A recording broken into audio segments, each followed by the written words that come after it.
Chapter 18. When Jesus had spoken these words, he went forth with his disciples over the brook Cedron, where was a garden, into the which he entered, and his disciples. And Judas also, which betrayed him, knew the place, for Jesus ofttimes resorted thither with his disciples. Judas then, having received a band of men and officers from the chief priests and Pharisees, cometh thither with lanterns and torches and weapons. Jesus therefore, knowing all things that should come upon him, went forth and said unto them, Whom seek ye? They answered him, Jesus of Nazareth. Jesus saith unto them, I am he. And Judas also, which betrayed him, stood with them. As soon then as he had said unto them, I am he, they went backward and fell to the ground. Then asked he them again, Whom seek ye? And they said, Jesus of Nazareth. Jesus answered, I have told you that I am he. If therefore ye seek me, let these go their way.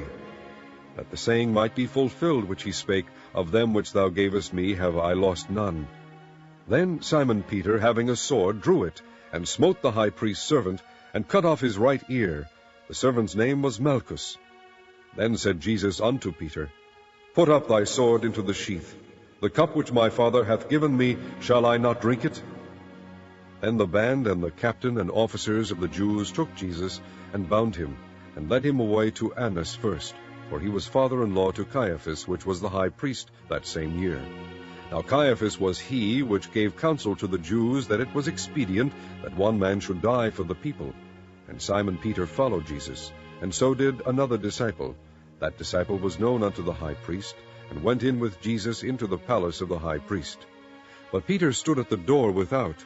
Then went out that other disciple, which was known unto the high priest, and spake unto her that kept the door, and brought in Peter. Then saith the damsel that kept the door unto Peter, Art not thou also one of this man's disciples? He saith, I am not. And the servants and officers stood there, who had made a fire of coals, for it was cold, and they warmed themselves. And Peter stood with them, and warmed himself. The high priest then asked Jesus of his disciples, and of his doctrine. Jesus answered him, I spake openly to the world. I ever taught in the synagogue, and in the temple, whither the Jews always resort, and in secret have I said nothing. Why askest thou me? Ask them which heard me, what I have said unto them. Behold, they know what I said. And when he had thus spoken, one of the officers which stood by struck Jesus with the palm of his hand, saying, Answerest thou the high priest so? Jesus answered him, If I have spoken evil, bear witness of the evil, but if well, why smitest thou me? Now Annas had sent him bound unto Caiaphas the high priest. And Simon Peter stood and warmed himself. They said therefore unto him, Art not thou also one of his disciples? He denied it, and said, I am not. One of the servants of the high priest, being his kinsman, whose ear Peter cut off, saith, Did not I see thee in the garden with him? Peter then denied again, and immediately the cock crew. Then led they Jesus from Caiaphas unto the hall of judgment, and it was early, and they themselves went not into the judgment hall, lest they should be defiled, but that they might eat the Passover. Pilate then went out unto them, and said, What accusation bring ye against this man? They answered and said unto him, If he were not a malefactor, we would not have delivered him up unto thee. Then said Pilate unto them, Take ye him, and judge him according to your law. The Jews therefore said unto him, It is not lawful for us to put any man to death, that the saying of Jesus might be fulfilled, which he spake, signifying what death he should die. Then Pilate entered into the judgment hall again, and called Jesus, and said unto him, Art thou the King of the Jews? Jesus answered him, Sayest thou this thing of thyself, or did others tell it thee of me? Pilate answered, Am I a Jew? Thine own nation and the chief priest have delivered thee unto me. What hast thou done? Jesus answered, My kingdom is not of this world. If my kingdom were of this world, then would my servants fight, that I should not be delivered to the Jews. But now is my kingdom not from hence. Pilate therefore said unto him, Art thou a king then? Jesus answered, Thou sayest that I am a king. To this end was I born, and for this cause came I into the world, that I should bear witness unto the truth. Every one that is of the truth heareth my voice. Pilate saith unto him, What is truth? And when he had said this, he went out again unto the Jews, and saith unto them, I find in him no fault at all. But ye have a custom that I should release unto you one at the Passover. Will ye therefore that I release unto you the King of the Jews? Then cried they all again, saying, Not this man, but Barabbas. Now Barabbas was a robber. Chapter 19. Then Pilate therefore took Jesus and scourged him. And the soldiers plaited a crown of thorns, and put it on his head, and they put on him a purple robe, and said, Hail, King of the Jews! And they smote him with their hands. Pilate therefore went forth again, and saith unto them, Behold, I bring him forth to you, that ye may know that I find no fault in him. Then came Jesus forth, wearing the crown of thorns and the purple robe. And Pilate saith unto them, Behold the man!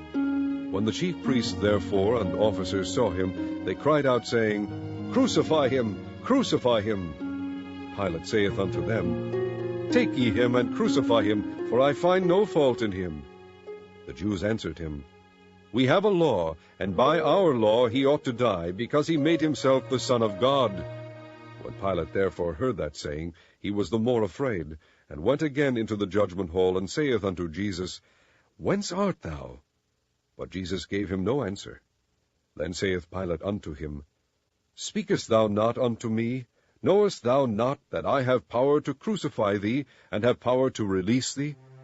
Jesus answered, Thou couldest have no power at all against me, except it were given thee from above. Therefore he that delivered me unto thee hath the greater sin. And from thenceforth Pilate sought to release him, but the Jews cried out, saying, If thou let this man go, thou art not Caesar's friend. Whosoever maketh himself a king speaketh against Caesar. When Pilate therefore heard that saying, he brought Jesus forth, and sat down in the judgment seat, in a place that is called the Pavement, but in the Hebrew Gabbatha. And it was the preparation of the Passover, and about the 6th hour. And he saith unto the Jews, Behold your king! But they cried out, Away with him, crucify him! Pilate saith unto them, Shall I crucify your king? The chief priest answered, We have no king but Caesar. Then delivered he him therefore unto them to be crucified. And they took Jesus, and led him away. And he, bearing his cross, went forth into a place called the place of a skull, which is called in the Hebrew Golgotha, where they crucified him, and two other with him, on either side one, and Jesus in the midst. And Pilate wrote a title, and put it on the cross, and the writing was, Jesus of Nazareth, the King of the Jews. This title then read many of the Jews, for the place where Jesus was crucified was nigh to the city, and it was written in Hebrew and Greek and Latin. Then said the chief priests of the Jews to Pilate, Write not, the King of the Jews, but that he said, I am the King of the Jews. Pilate answered, What I have written, I have written. Then the soldiers, when they had crucified Jesus, took his garments, and made 4 parts to every soldier a part, and also his coat. Now the coat was without seam, woven from the top throughout. They said therefore among themselves, Let us not rend it, but cast lots for it, whose it shall be, that the scripture might be fulfilled, which saith, They parted my raiment among them, and for my vesture they did cast lots. These things therefore the soldiers did. Now there stood by the cross of Jesus his mother, and his mother's sister, Mary the wife of Cleophas, and Mary Magdalene. When Jesus therefore saw his mother, and the disciple standing by whom he loved, he saith unto his mother, Woman, behold thy son. Then saith he to the disciple, Behold thy mother. And from that hour that disciple took her unto his own home. After this Jesus, knowing that all things were now accomplished, that the scripture might be fulfilled, saith, I thirst. Now there was set a vessel full of vinegar, and they filled a sponge with vinegar, and put it upon hyssop, and put it to his mouth. When Jesus therefore had received the vinegar, he said, It is finished. And he bowed his head, and gave up the ghost. The Jews therefore, because it was the preparation, that the body should not remain upon the cross on the Sabbath day, for that Sabbath day was an high day, besought Pilate that their legs might be broken, and that they might be taken away. Then came the soldiers, and brake the legs of the first, and of the other which was crucified with him. But when they came to Jesus, and saw that he was dead already, they brake not his legs. But one of the soldiers with a spear pierced his side, and forthwith came there out blood and water. And he that saw it bare record, and his record is true. And he knoweth that he saith true, that ye might believe. For these things were done, that the scripture should be fulfilled, A bone of him shall not be broken. And again another scripture saith, They shall look on him whom they pierced. And after this Joseph of Arimathea, being a disciple of Jesus, but secretly for fear of the Jews, besought Pilate that he might take away the body of Jesus. And Pilate gave him leave. He came therefore and took the body of Jesus. And there came also Nicodemus, which at the first came to Jesus by night, and brought a mixture of myrrh and aloes, about 100 pound weight. Then took they the body of Jesus, and wound it in linen clothes with the spices, as the manner of the Jews is to bury. Now in the place where he was crucified there was a garden, and in the garden a new sepulchre, wherein was never man yet laid.